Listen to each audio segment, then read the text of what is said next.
Hola, muy buenas. El siguiente artículo que vamos a explicar se titula No seas malvado, deberíamos usar Google en las escuelas, que realmente es un artículo publicado en inglés, elaborado por estos tres autores norteamericanos.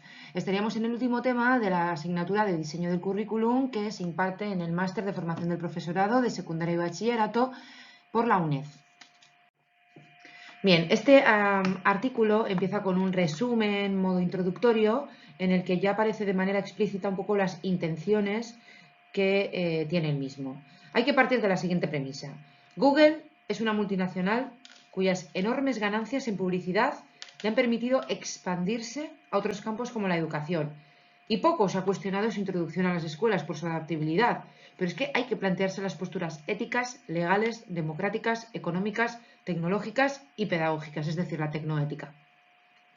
Bien, aquí lo que viene a decir es que Google es conocido más que nada por su motor de búsqueda, pero empezó siendo una multinacional que se enfocó en la publicidad y las ganancias que le garantizó este enfoque, pues le ha permitido expandirse a otros campos como el educativo y con mucha facilidad además, por su adaptabilidad y por su ofrecimiento de manera gratuita, entre comillas. Pero claro, hay que plantear si ese ofrecimiento de Google a las escuelas pues sigue líneas éticas, legales, democráticas, que es lo que vamos a ir viendo en este artículo.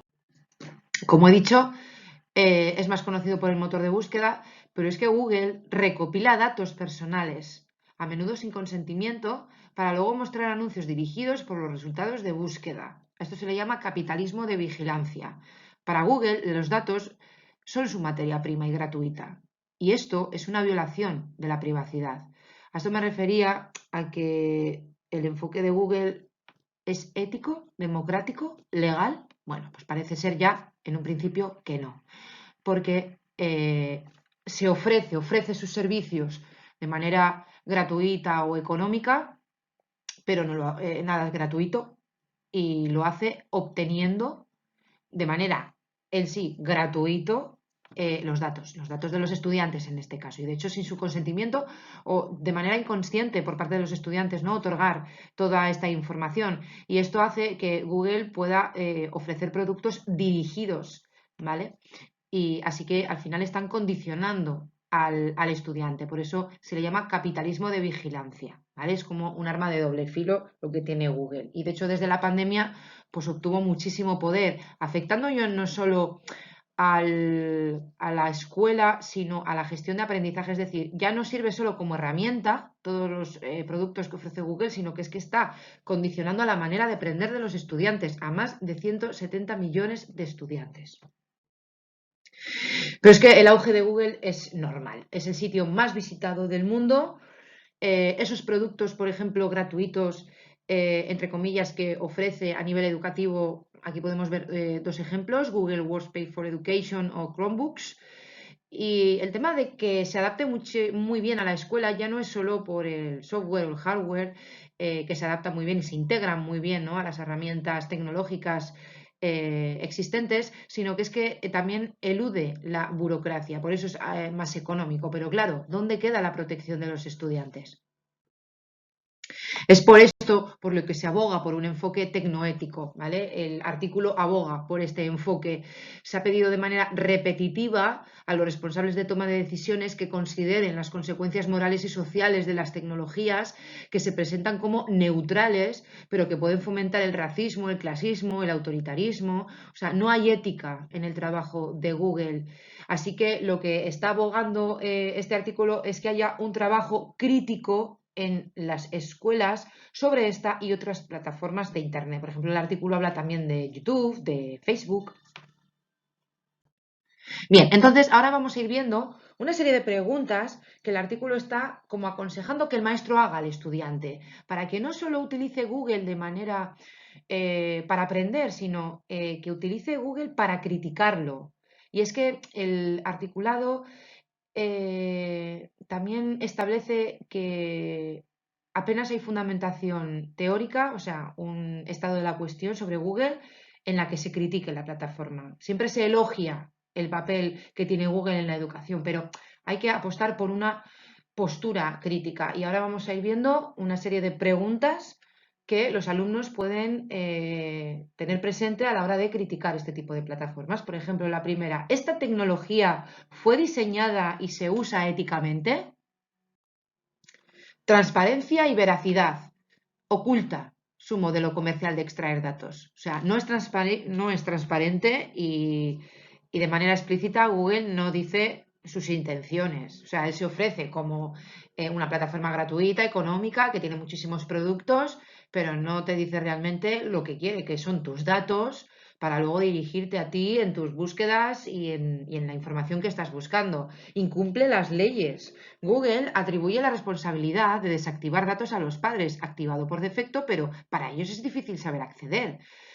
Esto de incumplir las leyes es fácil porque luego veremos que hay algunas lagunas en este aspecto a nivel legislativo. A ver, es verdad que el artículo se refiere a leyes norteamericanas, pero bueno, a nivel internacional Google ha sabido jugar con esa ambigüedad legal que existe. Entonces, bueno, más que incumplirlas, que también, porque realmente está incumpliendo el tema de la privacidad de los estudiantes, ¿no? de los datos. Sabe eludirlos bastante bien. Y el tema de que atribuye la responsabilidad es que Google se ha defendido porque ha sido denunciado por muchísimos estados y aún así Google pues se ha sabido defender y una, por ejemplo, de las razones que daba es que la responsabilidad realmente de la protección de datos no son sus plataformas, sino los padres, ¿no? De hecho, Google sí que ofrece la posibilidad de no facilitar por parte de los estudiantes sus datos, pero claro, ya por defecto está activado. Entonces los padres tienen que ir a dar con el lugar donde desactivarlo y muchas veces esto pues por desconocimiento o incluso porque es que Google diseña a veces las páginas que es imposible acceder a este apartado donde puedas desactivar esa facilitación de datos. Y luego también es interesante el tema de la presión social, porque hay padres que pueden no autorizar a sus estudiantes que faciliten sus datos, pero claro, si no lo aceptan, pues su hijo puede sentirse excluido de las dinámicas educativas que se lleven a cabo en el centro o por el propio centro, porque el centro se sirve de estas herramientas educativas y no plantean opciones para aquellos que no quieran participar de ello. Entonces los padres tienen opción, los alumnos tienen opción de no participar de estas herramientas de Google, de no facilitar sus datos. Bueno, pues ahí está un poco ese interrogante. Así que realmente esta tecnología no fue diseñada de manera ética. Otra pregunta, ¿son justas las leyes que se aplican a nuestro uso de esta tecnología? Bueno, como dije antes, Google evita las leyes de protección de datos. En un mundo en línea complejo, siempre hay vacíos legales que Google sabe aprovechar. Se espera que los padres lean extensos términos de servicio escrito por abogados para ocultar las intenciones reales de Google. Y junto a las políticas de privacidad, los niños no están protegidos porque las leyes no están actualizadas.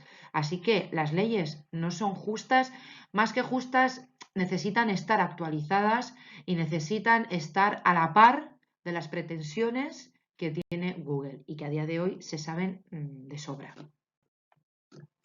Siguiente pregunta. ¿Esta tecnología permite o restringe la democracia y la justicia? Bueno, Google, aparte de tener esta actividad ilegal, entre comillas, de recoger datos para redirigir la actividad del usuario, también organiza la información del mundo y lo hace universalmente útil y accesible. Pero también contribuye a la desinformación e ideológicamente aspectos discriminatorios y antidemocráticos, condicionado por las culturas corporativas que lo mantienen. Los resultados no son equitativos. Alteran los resultados de búsqueda alegando a problemas técnicos. O sea, reproduce ya no solo y empuja a los usuarios hacia esos sesgos.